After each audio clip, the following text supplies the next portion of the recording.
Hey everyone, welcome back to Halo Wars 2 Mythbusters. This is a series where we put units to the test in Halo Wars 2 and see if we can learn some interesting and cheddarful things about the game. For this one today, we're going to be testing the transport ground vehicles of the Wraith Invaders and the Mastadons. Now, both of these, I would say, are seldomly used in Halo Wars 2, but nonetheless, some people really enjoy these units. So we're going to test each one of these vehicles out at their base at a 1v1 test. I'm under attack from enemy vehicles.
When we originally recorded this, I was quite surprised to relearn, because I had forgotten that the Wraith Invaders had the siphon ability on their main gun, and that's really the reason why they beat the Mastodon here.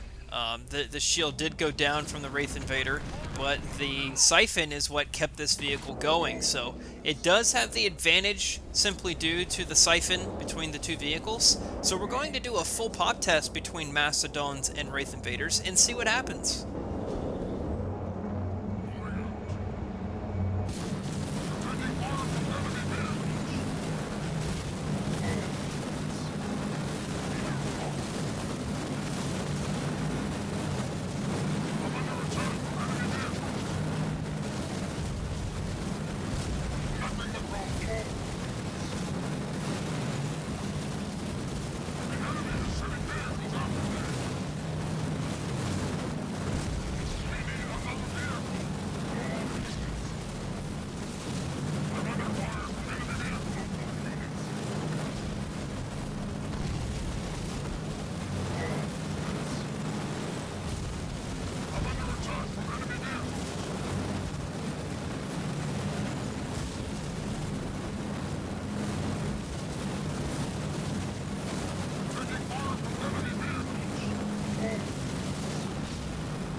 quite surprising to see that the Mastadons overwhelm the Wraith Invaders at the end of this test, because we just saw how good the siphon is on a 1v1 test.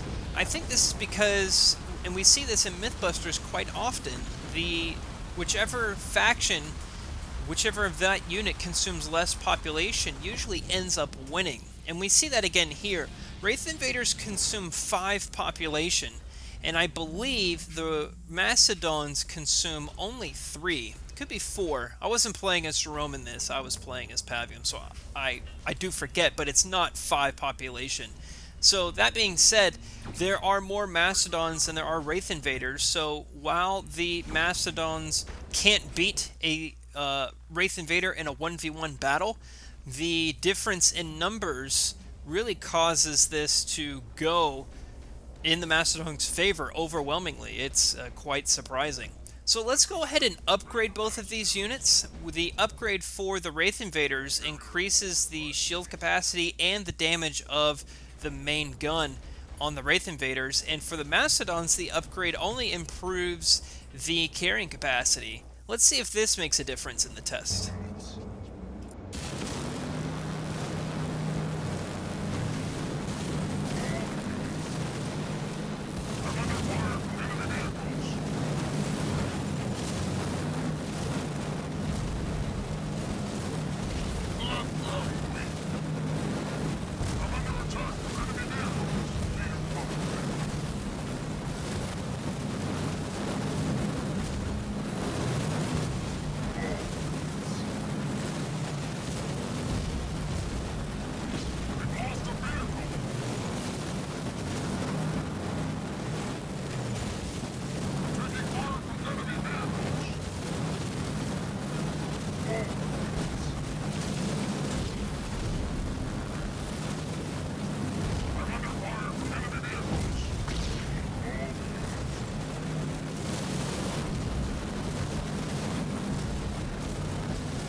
In a surprise move, it's now an overwhelming victory for the Wraith Invaders. And I think this is because the upgrade made such a difference in the units for this particular test. I don't think you would ever see this kind of a battle happen in a real game where you throw full pop caps of both of these units at each other, so this really isn't a kind of a test that you would see in a real Halo Wars match, but nonetheless, I thought it was still fun to try out and see which one of these two going at each other would be better than the other. Now we know. And this was a pretty straightforward test and a pretty quick test as well. So post your thoughts in the comments down below. Were you expecting the Wraith Invaders to really emerge victorious in this battle? And also let us know what units you want us to test in the next round of Mythbusters. And check out the playlist for all of the Halo Wars 2 Mythbuster stuff we have done and will do, because there is a lot of content in that playlist. Alright, thanks for watching everybody, and I'll see you, James.